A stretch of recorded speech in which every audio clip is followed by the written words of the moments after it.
اس سے پہلے یہ جان لیتے ہیں کہ آخر مفتی سلمان ازہری کہ جن کی اتنی زیادہ چرچائیں ہو رہی ہیں یہ ہیں کون؟ تو دوستو، مہاراشٹرا کے ممبئی سے تعلق رکھنے والے مفتی سلمان ازہری ایک اسلامک اسکالر اور پریچر ہونے کے ساتھ ساتھ ایک ٹیچر بھی ہیں۔ اس کے علاوہ ایگزیکٹلی ان کا جنم کب ہوا تھا میں بہت ساری ریسرچ کرنے کے باوجود کسی اوتھینٹک سورس سے یہ نہ ڈھونڈ سکا، لیکن جتنے بھی سورس مجھے ملے اس کے مطابق ان کی پیدائش سن 1986 میں ہوئی تھی۔ مگر ہاں، ان کا فیملی بیک گراؤنڈ کافی مذہبی یعنی کہ ریلیجیس ہے، کیونکہ ان کے فادر کہ جن کا نام میڈیا میں مولانا عبدالقیوم ازہری بتایا گیا ہے، وہ بھی مفتی سلمان ازہری کی طرح نہ صرف ایک اسلامک اسکالر ہیں بلکہ بہت ساری اسلامک بکس کے آتھر بھی ہیں۔ اس کے علاوہ ان کی ماں جن کا نام میڈیا میں ام الخیر بتایا گیا ہے، وہ بھی دراصل ایک اسلامک اسکالر اور ساتھ ہی ایک اسلامک ٹیچر بھی ہیں۔ مفتی سلمان ازہری نے اپنی بیسک ایجوکیشن یعنی کہ شروعاتی پڑھائی تو انڈیا میں ہی الگ الگ جگہوں اور الگ الگ مدرسوں میں کی، مگر پھر بعد میں وہ اپنی ہائر ایجوکیشن کے لیے ایجپٹ یعنی کہ مصر کے مشہور شہر قاہرہ پہنچے، اور یہاں پر انہوں نے الازہر نام کی اسی مشہور یونیورسٹی میں پڑھائی کی جو نہ صرف آج کے دور میں اسلامک ایجوکیشن کے لیے سب سے بیسٹ یونیورسٹی مانی جاتی ہے، بلکہ اس کی گنتی دنیا کی سب سے پرانی یونیورسٹیز کے ساتھ بھی کی جاتی ہے۔ یہ جو آپ کو مفتی سلمان ازہری کے نام میں ازہری دکھائی دے رہا ہے، یہ بھی دراصل کوئی ان کا ایگزیکٹ نام نہیں ہے، بلکہ ان کے نام کے آگے ازہری اسی لیے لگایا جاتا ہے کیونکہ انہوں نے اپنی پڑھائی الازہر یونیورسٹی سے کمپلیٹ کی ہے۔ یہی وجہ ہے کہ آپ دیکھیں گے نہ صرف انڈیا بلکہ دنیا بھر میں آپ کو ایسے بہت سارے مسلم اسکالرز ملیں گے جن کے نام کے آگے ازہری لگا ہوا ہوگا۔ وہ اسی لیے کیونکہ انہوں نے اپنی ہائر ایجوکیشن مصر کی اس ٹاپ اور ایتہاسک الازہر یونیورسٹی سے کمپلیٹ کی ہوگی۔ ویسے تو مفتی سلمان ازہری پہلے ہی اپنے لیکچرز اور اپنے اسلامک بیانوں کے ذریعے سے ایک اچھی خاصی پہچان بنا ہی چکے تھے، مگر پھر بھی ان کو جو ایک بڑی پاپولیرٹی ملی،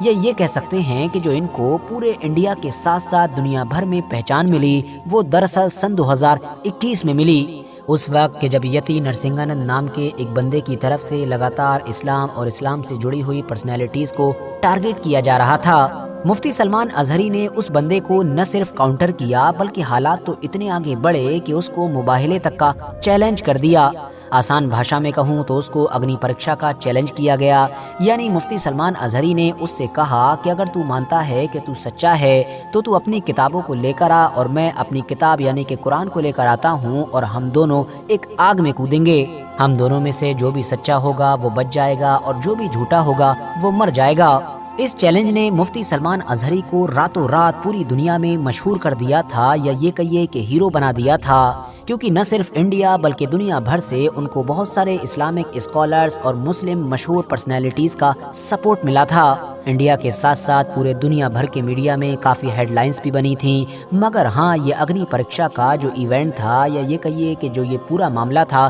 یہ ہو نہ سکا تھا کیونکہ یتی نرسنگانند اس چیلنج کو قبول کرنے کے لیے اس شرط پر ہی اڑا رہا کہ مفتی سلمان ازہری کو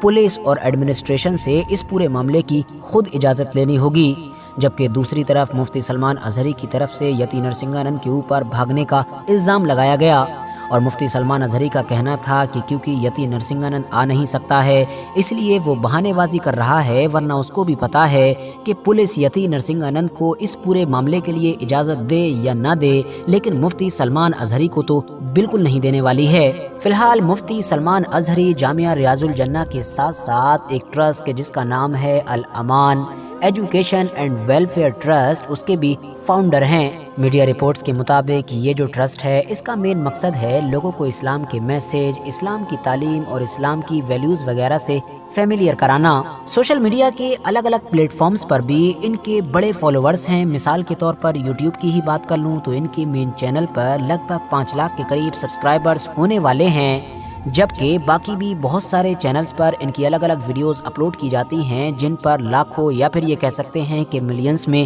ویوز آتے ہیں۔ انسٹاگرام پر بھی ان کے فالوورز کی تعداد لگ بھگ 5.5 لاکھ کے قریب ہونے کو ہے، اور اس کے علاوہ ٹویٹر پر بھی لگ بھگ 80,000 کے قریب لوگ ان کو فالو کرتے ہیں۔